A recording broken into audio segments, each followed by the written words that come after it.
summer holidays kannu call GT Holidays ku pannu. GT Holidays, South India's #1 travel brand. GUI, இந்தியாவின் தலை சிறந்த vernacular edtech brand, skilling everyone everywhere. எவ்வளவு மோசமான அரசியல் பாருங்க. 2019 தமிழகத்தில் சிஏஏ பற்றின விவாதங்கள் நடக்கும்பொழுது ஏன் இலங்கையை சேர்க்கலன்னு சொன்னாங்க. 2020 போச்சு, ஒரு பய பேசல. 2021 போச்சு, ஒரு பய பேசல. 22 போச்சு, ஒரு பய பேசல. 23 போச்சு, ஒரு பய பேசல. 24 இன்னைக்கு ஜியோ போட்டோன்னே ஏன் இலங்கை, ஏன் 5 வருஷமா எங்க போனீங்க? கேட்டாதான் செய்வீங்களா? அப்ப என்ன கேட்டாதான் செய்வீங்களா? வரன் தம்பி, வரன் தம்பி நீங்க பேசுனீங்க, வரன் தம்பி ஏன் கொண்டு வரல? செய்யறோம்னு நினைக்க கூடாது, உண்மையாவே செய்யணுங்கிறத தமிழச்சியா நான் வந்து பதிவு பண்ண விரும்பிக்கிறேன். இல்லங்க, இருக்கட்டும் நான் ரொம்ப பொறுமையா அழிகிறது. இலங்கை தமிழர்களை, ஈழத்தமிழர்களை காப்பாற்ற அவர்கள் பேரை நீங்க சேர்க்கல சிட்டிசன்ஷிப் அமெண்ட்மெண்ட் ஆக்ட்ல. நீங்க தான் ஆட்சியில் இருக்கிறீங்க, ஏன் வழக்காடு மொழியா கொண்டு வரலன்னு கேட்டா அதற்கு ஒரு பதில் சொல்ல. வேறு கேள்விகளுக்கு பதில் சொல்வது, எங்க உங்க கடையில உப்பு இருக்கான்னு கேட்டா தம்பி பருப்பு வேணுமான்னு கேட்டதான் நான் புரிஞ்சுக்கிறேன். இது வந்து அவரோட பதில். 19 பேசினவங்க இல்லங்க, மத்தவங்க என்ன செஞ்சாங்க அவங்க எல்லாம் வேஸ்ட்ங்க. நீங்க செய்யுங்க சார். 4 வருஷமா கோமா ஸ்டேஜ்ல இருந்துட்டு திரும்பி பேசுறாங்கன்னு சொல்றாங்க. நாங்க செய்றோம்.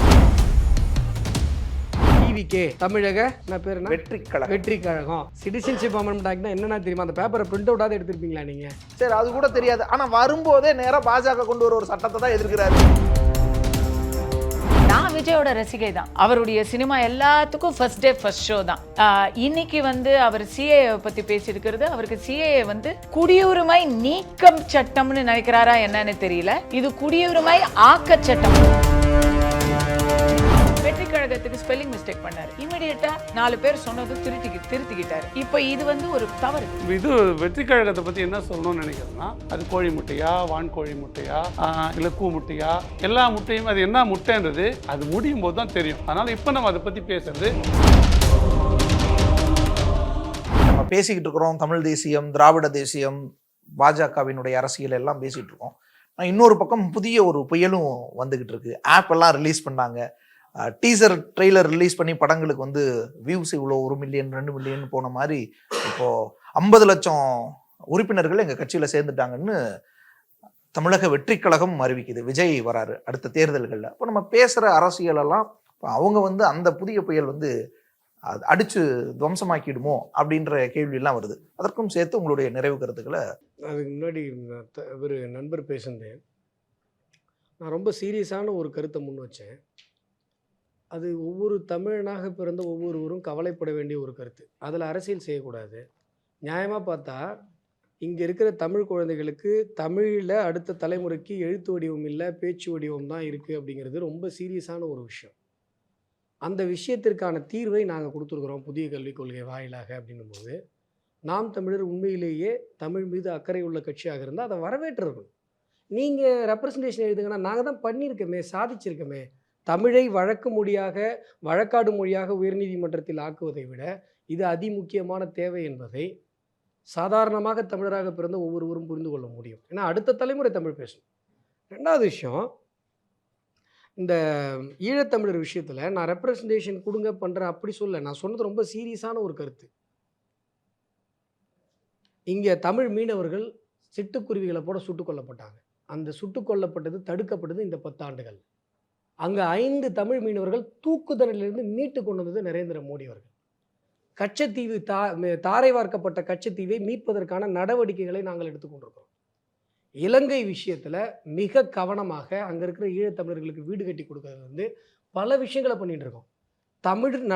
தமிழ் நலஞ்சார்ந்த அரசியல், தமிழர் நலஞ்சார்ந்த அரசியல், தமிழர் பண்பாடு, தமிழர் மெய்யியல், தமிழருடைய வாழ்வியல் கோட்பாட்டிற்காக அரசியல் பேசுகிற ஒரு இயக்கம்னா அது பாரதிய ஜனதா கட்சி.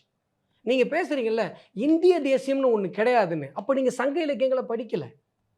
நீங்கள் சங்க இலக்கியங்களை பாருங்கள். தென்குமரி வடபெருங்கல், குணக்குட கடலா எல்லை, குன்றுமலை கொடிது கடிந்து கோல் திருத்தி படுவது ஒன்று பகலாற்றி. நீங்கள் ஒட்டு மொத்தமாக இந்திய தேசம் முழுவதும் நாங்கள் வந்து என்ன பண்ணுறோம், குன்றுமலை காடு நாடு எல்லாத்தையும் கடந்து ஒரு குறிப்பிட்ட சட்டத்தை ஏற்படுத்தி, நாங்கள் ஒரு வாழ்வியல் முறையை ஏற்படுத்தி, ஒரு அறத்தை ஏற்படுத்தி நாங்கள் ஒன்றாக கூடி வாழ்ந்தோம் என்பதுதான் சங்க இலக்கியம். பல இடங்கள்ல என்னால் காட்ட முடியும் இந்த குறிப்பை. திருவள்ளுவர் எப்படி வந்து கவரிமானை பற்றி பேசுகிறார். உயிர் நீப்பின் வாழா கவரிமா, அது கவரி மான் இல்லை மா. அது என்ன, பனிமலையில் வாழறது. அங்கே முடி போயிடுச்சுன்னா குளிரில் செத்து போயிடும். இங்கே இருக்கிற திருவள்ளுவர் இமயமலையில் இருக்கிற ஒரு மாட்டை பற்றி ஏன் பேசுகிறார்? ஸோ இது வந்து என்றைக்குமே ஒன்றுபட்ட ஒரு நாடு. நீங்க சங்க இலக்கியங்களை ஆய்வு பண்ணாம இது மாதிரியான கருத்தியல ரைட், உங்களுடைய இந்த கருத்தியல் முரண்பாடு, ஒண்ணு, கொள்கை நீங்க முரண்பாடு, ஒண்ணும் இல்ல, நீங்க இதெல்லாம் கவர்ச்சி அரசியல், பிம்ப அரசியல் சாச்சிரும் போலயே. நீங்க 6 கோடி பேர் ஒண்ணுங்கிறீங்க, நாங்க 100 கோடி பேர் ஒண்ணு. Right sir. அதற்கு கான்செப்சுவலா மட்டும் இல்லாம வரலாற்று ரீதியாக சிஏஏ ஆக்ட கூட எதிர்த்து அறிக்கை விடுறாரு. சிட்டிசன்ஷிப் அமெண்ட்மெண்ட் ஆக்ட பாருங்க, இருங்க. சிட்டிசன்ஷிப் அமெண்ட்மெண்ட் ஆக்ட் விஷயத்துல நீங்க சொல்றீங்கல்ல, 2019 இதே ஈழத்தமிழர் விஷயத்துல முதல்ல தமிழகத்துல பேசினவன் நான். ஃபர்ஸ்ட் இந்த சிட்டிசன்ஷிப் அமெண்ட்மெண்ட் ஆக்டையும் ஈழத்தில் இருக்கிற ஈழத்தமிழர் விஷயத்தையும் நான் தான் பேசினேன் ஃபர்ஸ்ட். அங்க இருக்கிற சிங்களவரே எப்படி அகதியா ஏத்துக்க முடியாது, எப்படி ஏத்துக்க முடியும்? தமிழரை தான் ஏற்றுக்க முடியும். அப்படித்தான் அங்கேருந்து ரிலீஜியஸ் பெர்சிக்யூஷனில் வர இந்து, கிறிஸ்டின், பார்சி, புத்த மதத்தை தான் ஏற்றுக்க முடியும். ஏன்னா அங்கே மெஜாரிட்டி இஸ்லாமியர்கள். இங்கே எப்படி சிங்களவர்கள் ஈழத்தமிழர்களை கொடுமைப்படுத்துகிறாங்களோ அந்த மாதிரி இஸ்லாமியர்கள் அங்கே இருக்கிற சிறுபான்மையினரை கொடுமைப்படுத்துகிறாங்க. 20% 2% ஆச்சு. யார் ரெப்ரஸன்டேஷன் கொடுத்தான்னு கேட்குறாரு. அண்ணல் அம்பேத்கர் ரெப்ரஸன்டேஷன் கொடுத்தார். தமிழர்கள் கொடுக்கலான்னு தான் கேட்குறேன். வரேன். நீங்கள் என்ன பண்ணுறீங்க பாருங்கள், எவ்வளவு மோசமான அரசியல் பாருங்கள். 2019 தமிழகத்தில் சிஏஏ பற்றின விவாதங்கள் நடக்கும்பொழுது ஏன் இலங்கையை சேர்க்கலன்னு சொன்னாங்க. 2020 போச்சு, ஒரு பய பேசல. 2021 போச்சு, ஒரு பய பேசல. 22 போச்சு, ஒரு பய பேசல. 23 போச்சு, ஒரு பய பேசல. 24 இன்னைக்கு ஜீவோ போட்டோன்னே ஏன் இலங்கை? ஏன் 5 வருஷமா எங்க போனீங்க? கேட்டாதான் செய்வீங்களா? அப்ப என்ன கேட்டாதான் செய்வீங்களா? வரன் தம்பி, வரன் தம்பி, நீங்க பேசுனீங்க, வரன் தம்பி ஏன் கொண்டு வரல? வரன் தம்பி, அப்ப நீங்க பேசுறது அரசியல், நாங்க பண்ணுனது நாங்க பண்ணிட்டு இருக்கோம். நீங்க பேசி நடக்கல. அதனாலதான் சொல்றேன், இந்த விஷயத்தை பேசுறதுக்கு முன்னாடியே நான் என்ன பண்ணேன்னா, இந்த இலங்கை தமிழ் கடல் எல்லையில் இருக்கிற தமிழ் மீனவர்கள் பிரச்சனையில இருந்து, அங்க தூக்குல இருந்து காப்பாத்துறது இருந்து, அங்க இருக்கிற ஈழத்தமிழர்களுக்கு வீடு கட்டி கொடுத்தது நாங்க பண்ற உலக அரசியல் நான் சொல்லிட்டு சொல்றேன். நாங்க ஆக்கப்பூர்வமாக தான் பண்ணிட்டு இருக்கோம். எதை நோக்கி போகணும்னு எங்களுக்கு தெரியும், நாங்க பண்ணிட்டு இருக்கோம். அங்க இருக்கிற ஈழத்தமிழர்களுக்கான வாழ்வியலை வார்த்தையில வாழ்க்கையில செஞ்சுட்டு இருக்கோம். வாயில யாரும் சொல்லிட்டு போறோம், சொல்லுதல் யாருக்கும் நாங்க பண்ணிட்டு இருக்கோம். நீங்க ஒரு கேள்வி கேட்டீங்க, டிவிகே தமிழக என்ன பேர், வெற்றி கழகம். நான் என்ன சொன்னேன், கட்சினா நான் ஒரு அட்வொகேட், அது அங்கீகாரம் உள்ள ஒரு கட்சியா வரட்டும். மொபைல் ஆப் 50 லட்சம் பேர் சார் தான் சொல்றேன். மொபைல் ஆப்பு, யூடியூப் சேனலு, ஃபேஸ்புக் ஆப்பே கிராஸ் ஆகுது. இதெல்லாம் எடுத்துட்டு வந்து டெக்னிக்கலா ஒரு பார்ட்டி அப்படின்னு என்கிட்ட சொல்லக்கூடாது. வரட்டும், பார்ட்டியா வராங்க, ஆப்பே செயல்பட முடியாம வரட்டும் சார். ஒரு வரியில வந்து ஃபேஸ்புக்கில் ஒரு அறிக்கை போட்டு ஒரு ஸ்கேன் பண்ணி வர்றதெல்லாம் இது பண்ணி நேத்து சிஏஏ கடுமையா, அதுதான் கடுமையா இருக்குல்ல. நான் நல்லிணக்கத்தை கெடுக்குறீங்க. சிட்டிசன்ஷிப் அமெண்ட்மெண்ட் ஆக்ட்னா என்னன்னா தெரியுமா? வகுப்புவாத. அதுதான் சொல்றேன், சிட்டிசன்ஷிப் அமெண்ட்மெண்ட் ஆக்ட்னா என்னன்னா தெரியுமா? அந்த பேப்பரை பிரிண்ட் அவுட்டாவது எடுத்திருப்பீங்களா நீங்க? சரி, அது கூட தெரியாது. ஆனா வரும்போதே நேரா பாஜக கொண்டு வர ஒரு சட்டத்தை தான் எதிர்க்கிறாரு. Come sir, let's come legally. நீங்க வந்து ஃபேஸ்புக் போஸ்ட்டுக்கெல்லாம் நீங்க வந்து பார்ட்டி நோஷனல்லாம் இருக்கிறதெல்லாம் பார்ட்டியா ட்ரீட் பண்ணி பேசிட்டு இருக்க முடியாது. லெட்ஸ் தம் கம் பேசும். கஸ்தூரி மேம், உங்களுடைய பார்வை, இவங்க இவ்வளோ அரசியல் பேசினாலும் புதிய இன்னொரு அரசியல் அவர் வராரு, பிம்ப அரசியல், கவர்ச்சி அரசியல், அவருக்கான ரசிகர் கூட்டம் இருக்கு, 50 லட்சம் பேர் ஆப்ல இணைஞ்சிட்டதா தகவல்லாம் வருது. ஸோ அது வரும்போது இன்னொரு அரசியல் பார்வை மாறுமா? அவங்களும் தமிழக கழகம் இதுதானே பேசுறாங்க. சின்ன பாயிண்ட் மட்டும் அவர் அதை சொல்லிடுறேன், ஏன்னா நான் சொன்ன உடனே அவர் திருப்பி என்ன குறுக்கு வேலை பேசிடுவாரு. இலங்கையில சமீப காலத்துல அஸ்வத்தாமன் அவர்கள் போலன்னு நினைக்கிறேன், அண்ணாமலை அவர்கள் போய் மீண்டும் துவங்கி வைத்த அந்த இந்திய கலாச்சார மையம், ஏற்கனவே அது துவங்கப்பட்டது, இந்த ஆட்சியில மறுபடி அவங்க அதை வந்து செஞ்சு ஒரு செய்தி ஆக்கணும். அதை வந்து தமிழ் கலாச்சார மையமாக இல்லாமல் இந்திய கலாச்சார மையமாக செயல்படுவது, அதுக்கு ஏற்ற மொழி பொதுமைப்படுத்துதலும் அங்கே நடக்கிறது என்பதை இங்கே நான் பதிவு செய்ய வேண்டியிருக்கு. ஒரு தமிழச்சியாக நான் எப்படி வந்து தேசிய வாதத்தையும் சொல்கிறேனோ, இன்னைக்கு பாஜகவை விட்டா நமக்கு நிலையான ஆட்சி தர வேற யாரும் இல்லைங்கிறத சொல்லும் அதே நேரத்தில் தமிழர்கள் விஷயத்தில் செய்யறோம்னு நினைக்க கூடாது, உண்மையாவே செய்யணுங்கிறத தமிழச்சியா நான் வந்து பதிவு பண்ண விரும்பிக்கிறேன். இல்லங்க, இருக்கட்டும், அழிகிறது அப்படிங்கறத நான் செஞ்சதை சொல்லிருக்கேன். இல்ல தமிழர் வாழ்வியல்ல நாங்க செஞ்சதை சொல்லிருக்கேன். இல்ல, இன்னும் 5 பேர் தூக்குல இருந்து காப்பாத்தத செஞ்சதை சொல்லிருக்கேன். கச்சத்தீவு விவகாரத்துல செஞ்சதை சொல்லிருக்கேன். தமிழர்களுக்கு கனடாவிலையும் பிரான்சிலையும் ஐரோப்பாவிலும் கிடைக்கக்கூடிய அங்கீகாரம், குறைந்தபட்ச அங்கீகாரம், புலம்பெயர்ந்த அந்த தமிழர்களுக்கு இங்க ஒரு அகதி அந்தஸ்து கூட கிடைக்கல அப்படிங்கிறது தான் உண்மை. இந்த நிமிஷம் வரைக்கும் மண்டபத்திலேயே பிறந்து மண்டபத்திலேயே இறந்த தமிழர்கள் இருக்கிறாங்க. அதற்கான வழிவகைகளை யாரும் கேட்காம இந்த எந்த அரசு செய்யுமோ அந்த கட்சி எந்த கட்சி அதை செய்யறேன்னு சொல்லுதோ அந்த கட்சிக்கு தான் தமிழ்நாட்டுல அரசியலுக்கு இடம் அதற்கான கொடுக்கணும். உண்மையான அக்கறையோடு நாங்க செயல்பட்டு இருக்கோம். 19ல பேசினவங்க இல்லங்க மத்தவங்க என்ன செஞ்சாங்க, அவங்க எல்லாம் வேஸ்ட்டுங்க. 3 வருஷமா 4 வருஷமா கோமா ஸ்டேஜ்ல இருந்துட்டு திரும்பி பேசுறாங்கன்னு சொல்றேன். நாங்க செய்றோம். அத ஒருத்தரால செய்ய முடியல, நாங்க தான் செய்வோம். தமிழ்ச்சியா நான் கேக்குறேன், உங்களை தான் நம்பி உங்க இருக்கோம். நம்பிக்கை நான் ரேவந்த் ரெட்டி மாதிரி உங்க நம்பிக்கை உங்களை தான் நம்பி இருக்கோம். நாங்க தான் செய்வோம், நீங்க நாங்க தான் செய்யுங்க, செஞ்சிட்டு இருக்கோம். செய்யுங்க. டிவிகே பத்தி இந்த ஒரு அரசியல் பார்வையாளர்கள், நல்ல விஷயம் தெரிஞ்ச பார்வையாளர்கள் அனைத்து பேரும் வந்து தீவிரமான ஒரு அரசியல் பிரச்சனையை பேசும் பொழுது கலாட்டாவுடைய கட்டாயத்துக்காக நீங்க விஜயை இழுத்துட்டு வரீங்கன்றது தான் என்னுடைய ஒரு கருத்தாக இருக்கிறது. நான் விஜயோட ரசிகை தான். அவருடைய சினிமா எல்லாத்துக்கும் ஃபர்ஸ்ட் டே ஃபர்ஸ்ட் ஷோ தான். ஆனா இன்னைக்கு வந்து அவர் சிஏஏ பத்தி பேசியிருக்கிறது, அவருக்கு சிஏஏ வந்து குடியுரிமை நீக்கம் சட்டம்னு நினைக்கிறாரா என்னன்னு தெரியல. இது குடியுரிமை ஆக்க சட்டம், அது வந்து தெரியல. நிறைய பேருக்கு அந்த புரிதல் சரியா வரல. ஏதோ இது இஸ்லாமியர், இந்திய இஸ்லாமியருக்கு ஏதோ ஒரு வகையில எதிரான சட்டம். ஆமா, எல்லாருமே குழப்பிக்கிறாங்க. அவருடைய அந்த கடிதத்திலேயே, அறிக்கையிலேயே அது தெளிவா தெரியுது. என்னை பொறுத்த வரைக்கும் இதை போன்ற வெற்றி கழகத்துக்கு ஸ்பெல்லிங் மிஸ்டேக் பண்ணாரு, இமிடியேட்டா 4 பேர் சொன்னதும் திருத்திக்கிட்டாரு. இப்போ இது வந்து ஒரு தவறு, அவர் பண்ணியிருக்கிறது தவறு. சிஏஏ சட்டம்ங்கிறது இலங்கை தமிழர்களை சேர்க்கவில்லையே என்ற கேள்வியை நம்ம கேட்கலாம். ஏன் நீங்க வந்து ஊர்ல இருக்கிற எல்லாரையும், ஐரோப்பால இருக்கிற முஸ்லிம், சிரியால அடைக்கலம் கொடுத்த முஸ்லிமை ஏன் சேர்க்கல அப்படின்னு கேட்க அது இல்லவே இல்லை. அதுக்கும் இதுக்கும் சம்பந்தமே இல்லை. சரிங்களா? அதை வந்து கொஞ்சம் அவர் தன்னுடைய ஆலோசனை வட்டத்தை அவர் வந்து கொஞ்சம் சீர்படுத்திக்கணும்னு எனக்கு தோணுது.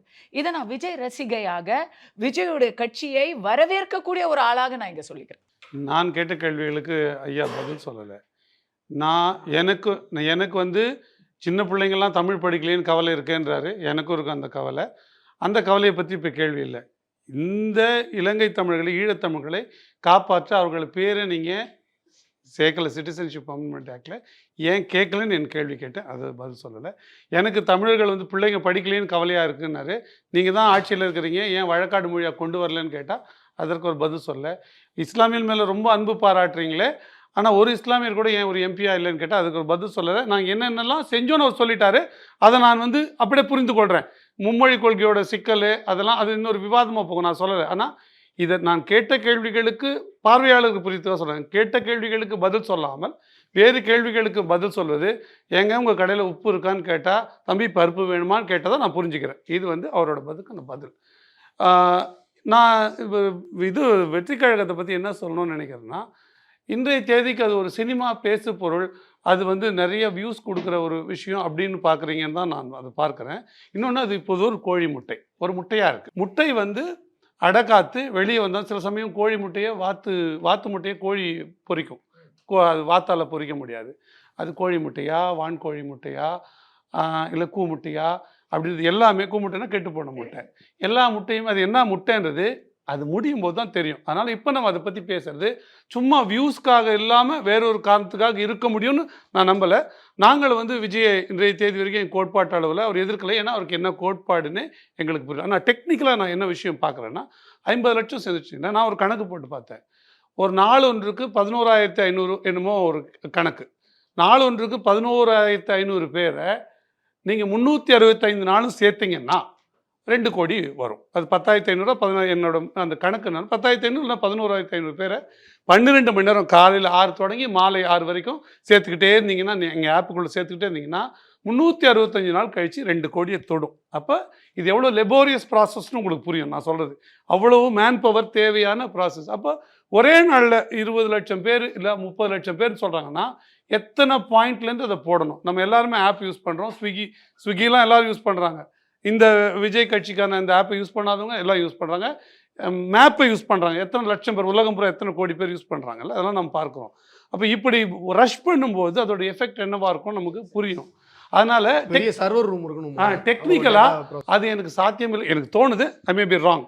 ஆனால் நான் அதை என்னோட டெக்னிக்கல் நாலேஜ் அப்படி வாய்ப்பு இல்லைன்னு நான் தோணுது. இல்லை அரசியலில் ஒரு பரபரப்பு உண்டு பண்ணுறதுக்காக, இல்லை எல்லோரும் போய் சேர்ந்துட்டாங்கன்ற ஒரு அமைப்பு, ஒரு கட்டமைப்பு உண்டு பண்ணுறதுக்கு, ஒரு பிம்பத்தை உண்டு பண்ணுறதுக்காக குறிப்பிட்ட ஒரு குழுவால் ஒரு குழுக்களால் அது ஒரு குறிப்பிட்ட வயதை சேர்ந்த தம்பிகளால் உருவாக்கப்படுதோ நான் பார்க்குறேன். அது அரசியல் ஆர்வத்தினால அது செய்தால் பெருசாக அதை நம்ம கவலைப்பட தேவையில்லை.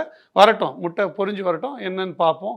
அப்புறம் நல்ல கோழியாக இருந்தால் நம்ம வளர்ப்போம், இல்லைன்னா கறி சாப்பிடுவோம். மூவருமே எந்தெந்த எவ்வளவு தொகுதி ஜெயிப்பீங்கன்னு மட்டும் சொல்லிட்டு இல்லை, எங்களுடைய கணக்குப்படி தோராயமாக ஒரு 4 பாராளுமன்ற தொகுதியில் வெற்றி பெற்றணும், இல்லை வெற்றியை தொட்டு இருக்கணும் அப்படின்னு நாங்கள் பார்க்கணும், நெருங்கி வந்துடணும் அப்படின்னு திட்டம் போடுறோம்.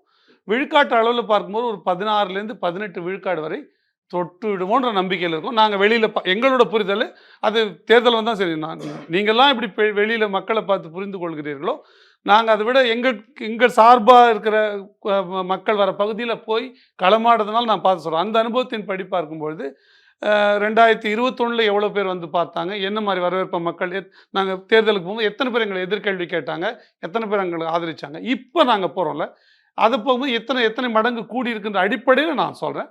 அப்போ அவ்வளோ வருவோன்றது எங்களோட நம்பிக்கை. பார்ப்போம். 39 தமிழ்நாட்டில் +1 பாண்டிச்சேரி 40 ஜெயிச்சிருவோம்.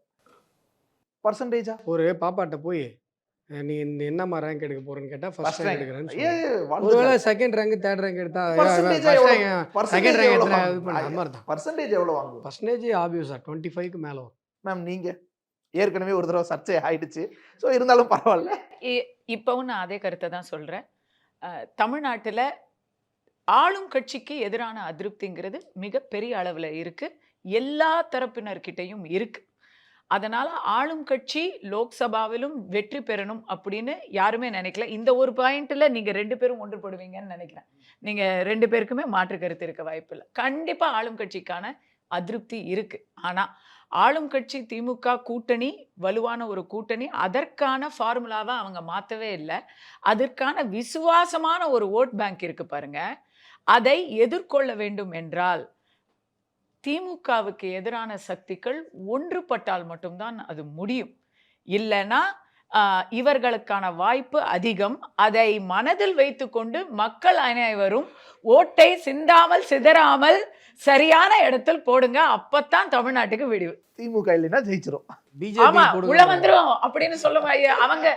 அவங்க சொல்ல திமுக கூட்டணியிலே எப்பவும் பிஜேபி உள்ள வந்துரும்னு சொல்லுவாங்க. நாம திமுக வெளியேறணும் அப்படின்னா அதுக்கு என்ன பண்ணணுமோ அதை பார்த்து பண்ணுங்கன்னு சொல்றோம். நன்றி, அனைவருக்கும் ரொம்ப நன்றி. அரங்கத்திற்கு வந்து உங்களுடைய கருத்துக்களை நன்றி. Summer holidays kannu call GT Holidays ku pannu. GT Holidays, South India's #1 travel brand. GUI, இந்தியாவின் தலை சிறந்த vernacular edtech brand, skilling everyone everywhere.